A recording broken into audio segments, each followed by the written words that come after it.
Newton's laws of motion. Question number one. A heavy particle of mass 0.5 kg is hanging from a string fixed with a rope.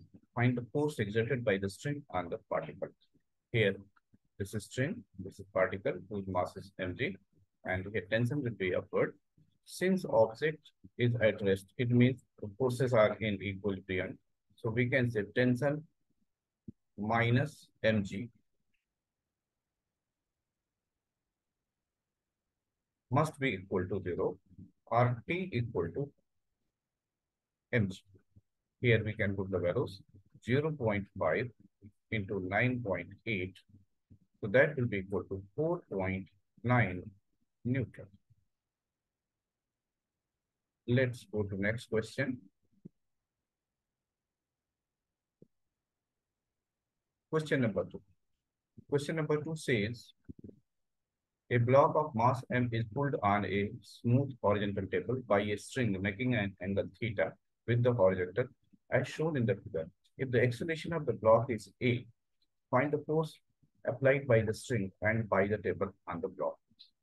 So table will apply normal reaction on the block. So let's draw the situation here. So this is tension. In this direction, if this angle is theta, so component of tension in this direction will be T sine theta, and normal reaction due to table will be in the same direction, and the weight of the block mg will be in downward direction. Now, due to T cos theta component in this direction, the block is being pulled with acceleration a. So our equation will be T cos theta equal to ma, equation number 1, and T sine theta plus n equal to mg, equation number 2. Now we can get value of T from here, so that will be ma upon cos theta. So we write it here, ma upon cos theta into sine theta plus n equal to mg. Our concern is to get n. So n will be equal to mg minus ma tan theta. So this is normal reaction, of course, exerted by the table or the block. And force by the string is here. This is T cos theta equal to ma, due to which object is moving forward. Now let's see next question. Question number 2 says,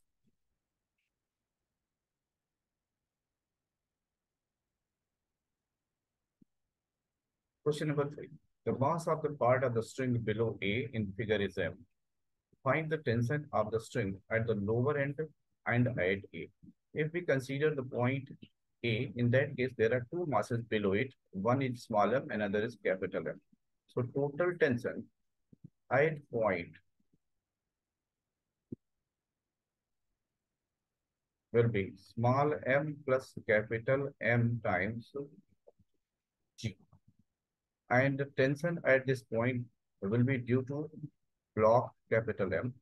So T1 equal to mg. So this is our answer. Now let's go to next question. Question number 4. The block shown in the figure has mass capital M and descends with an acceleration A. The mass of the string below the point A is small m. Find the tension of the string at point A and at the lower end.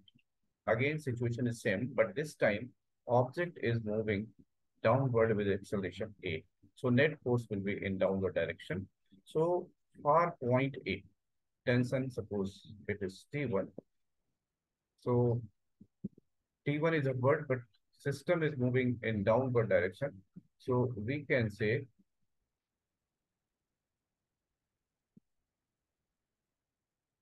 both blocks are moving. So small m plus capital M times A will be equal to net force downward. Net force downward will be small m plus capital M G minus tension. So our concern is to get tension. So tension will be equal to m plus m times small a minus, sorry, we have to shift t to LHS and this term to RHS. So this will be t will be m plus m into g minus m plus m times a. So this will become m plus capital M times g minus a. So this is tension at point A.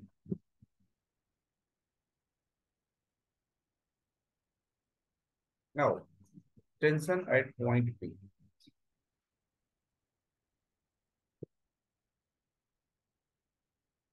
Suppose it is denoted as T1. So T1 is tension upward and block capital M is moving downward.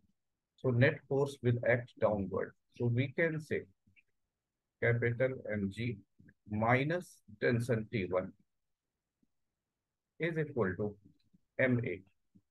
So T1 equal to Mg minus A. So that is our answer.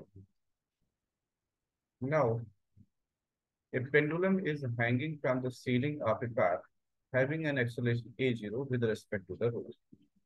So car is moving with acceleration a0 towards the right. So there will be a pseudo force in this direction. So that will be ma0. Now find the angle made by the string with the vertical. Suppose this angle is theta. So here the same thing is done. This is theta, this is vertical, this is tensor. Now pendulum is here. So its weight mg will act downward. So mg.